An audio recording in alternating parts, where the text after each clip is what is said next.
Okay guys, welcome back to the channel. Before we get into some racing, I wanted to cover my tether stand. I get questions on this, how it's made, so I'll cover that here. I started out with a flat screen television stand. Now this thing weighs about 15 pounds or so. I put some rubber feet on it so it couldn't be pulled away. And that makes up the base of this stand. Now, as far as the tether itself, this is a looks like an outlet plastic plate cover that I modified by putting a wooden dowel on it and bonding it and reinforcing it like with some stanchions, bonded those in place. On the top, we've got a washer and a screw into the top of the wooden dowel, and then a swivel.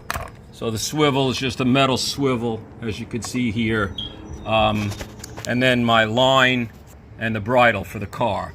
And I think this line is what they call squid line, so it's a pretty strong line, lightweight. I think it's a fishing line, but you could use any Dacron line out to the bridle. Okay, so that's the tether stand. Okay, question I get all the time: how do you mount the model bodies to the cars, to the Cox chassis? So this is a 1/20th scale, you've seen this on the channel, Camaro, that I mounted to the 049 chassis. So I actually used up front some existing fender wells to create the two pivots. I just epoxied in two small screws to give me the protrusion I needed to mount that.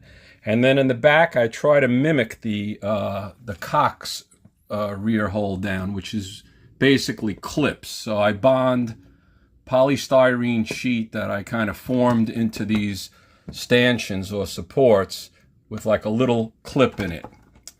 So you could see the clip from the side view here, that grabs the chassis.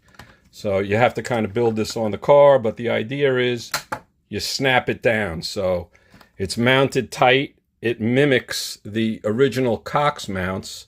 It's made out of plastic. You can crazy glue it and epoxy it, and then you mount to your car, and it gets the right wheelbase. One thing I had to make an adjustment. The tire was rubbing last time out. I think it wore off a lot of tread. I had to reposition one of these pivots, so it was actually scrubbing speed off this car on the last run. Maybe I'll run it again to see the true speed when we get out there.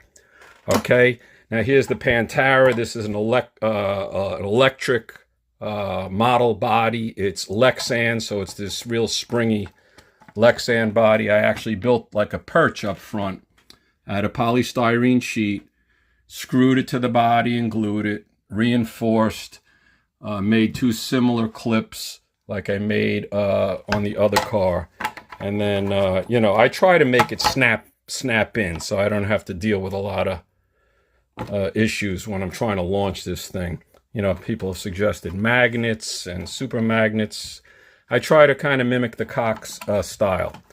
Okay, 1/24th scale bodies. Same process. So this is the Cox Pee-wee chassis Camaro. Okay, so these are the small scale Cox cars. I have the GTO and the Camaro, and I mount model bodies to them. Same method. So here's a nice Camaro model body, MPC or other, painted with automotive paint. You've seen this run on the channel. I built a perch here for it in the front, and then the axle slides through there and creates the hinge, and then in the back another clip on a stanchion that snaps in.